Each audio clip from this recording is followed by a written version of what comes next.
دن باقی ہیں؟ میں نے کہا قریب ہے ختم ہونے کو۔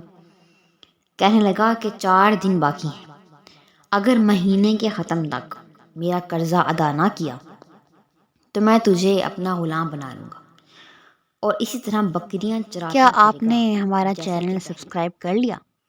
کیونکہ سبسکرائب کرنا ضروری ہے، تبھی تو آپ کو ہماری نیو ویڈیوز ملیں گی۔ سبسکرائب کرنے کے لیے ویڈیو کے نیچے دیے گئے سبسکرائب کے بٹن پہ کلک کریں اور ساتھ ہی گھنٹی کے بٹن کو بھی دبا دیں۔ شکریہ۔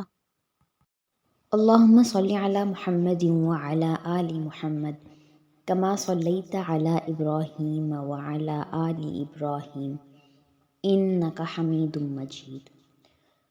اللہم بارک علی محمد وعلی آل محمد کما بارکت علی ابراہیم وعلی آل ابراہیم انک حمید مجید۔ حضرت بلال رضی اللہ تعالی عنہ سے کسی نے پوچھا کہ حضور اقدس صلی اللہ علیہ وسلم کے اخراجات کی کیا صورت ہوتی تھی؟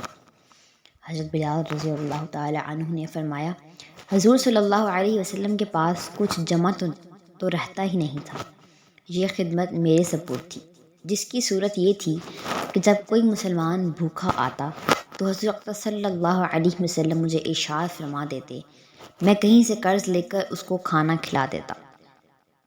یہ صورت ہوتی رہتی تھی۔ ایک مرتبہ مجھے ایک مشرک ملا، اس نے مجھ سے کہا کہ مجھے بہت سی وسعت اور مال و دولت حاصل ہے، تو کسی سے قرض نہ لیا کر، جب ضرورت ہوا کرے مجھ سے ہی قرضہ لے لیا کرو۔ میں نے کہا اس سے بہتر کیا ہوگا؟ پھر میں نے اس مشرک سے قرضہ لینا شروع کر دیا۔ جب آپ صلی اللہ علیہ وسلم کا ارشاد ہوتا تو میں اس سے قرض لے آتا اور حکم کی تعمیل کر دیتا۔ ایک مرتبہ وضو کر کے میں اذان دینے کے لیے کھڑا ہی ہوا تھا کہ وہی مشرک ایک پوری جماعت کے ساتھ آیا اور کہنے لگا، او حبشی۔ میں ادھر متوجہ ہوا تو ایک دم بے تحاشا گالیاں دینے لگا اور برا بھلا جو منہ میں آیا اور کہنے لگا، اور کہا کہ مہینہ ختم ہونے میں کتنے دن باقی ہیں؟ میں نے کہا قریب ہے ختم ہونے کو۔ کہنے لگا کہ 4 دن باقی ہیں، اگر مہینے کے ختم تک میرا قرضہ ادا نہ کیا تو میں تجھے اپنا غلام بنا لوں گا اور اسی طرح بکریاں چراتا پھرے گا جیسا کہ پہلے تھا۔ یہ کہہ کر چلا گیا۔ میرا تمام دن رنج اور صدمے میں رہا، اور عشاء کی نماز کے بعد جب حضرت اقدس صلی اللہ علیہ وسلم کی خدمت میں تنہائی میں حاضر ہوا اور سارا قصہ سنا دیا اور عرض کیا، یا رسول اللہ صلی اللہ علیہ وسلم، نہ آپ کے پاس اس وقت ادا کرنے کا فوری انتظام ہے اور نہ ہی کھڑے کھڑے میں کوئی انتظام کر سکتا ہوں، اور اگر انتظام نہ کیا تو وہ ذلیل کرے گا، اس لیے اگر اجازت ہو تو قرض اترنے کے انتظام تک میں کہیں روپوش ہو جاؤں، جب آپ کے پاس کہیں سے کچھ آ جائے گا تب میں حاضر ہو جاؤں گا۔ یہ عرض کر کے میں گھر آیا، تلوار لی، ڈھال اٹھائی، جوتا اٹھایا۔ یہی سامان سفر تھا اور صبح ہونے کا انتظار کرتا رہا کہ صبح ہونے کے قریب کہیں چلا جاؤں گا۔ صبح ہونے کو ہی تھی کہ ایک صاحب دوڑے دوڑے آئے کہ حضور اقدس صلی اللہ علیہ وسلم کی خدمت میں جلدی چلو۔ میں حاضر ہوا تو دیکھا کہ 4 اونٹنیاں جن پر سامان لدا ہوا تھا بیٹھی ہیں۔ حضرت اقدس صلی اللہ علیہ وسلم نے فرمایا، خوشی کی بات سناؤں کہ اللہ تعالی نے تیرے قرضے کی بے باکی کا انتظام فرما دیا، یہ اونٹنیاں بھی تیرے حوالے اور ان کا سب سامان بھی۔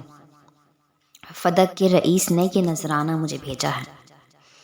میں نے اللہ کا لاکھ لاکھ شکر ادا کیا اور خوشی خوشی ان کو لے کر گیا اور سارا قرضہ ادا کر کے واپس آیا۔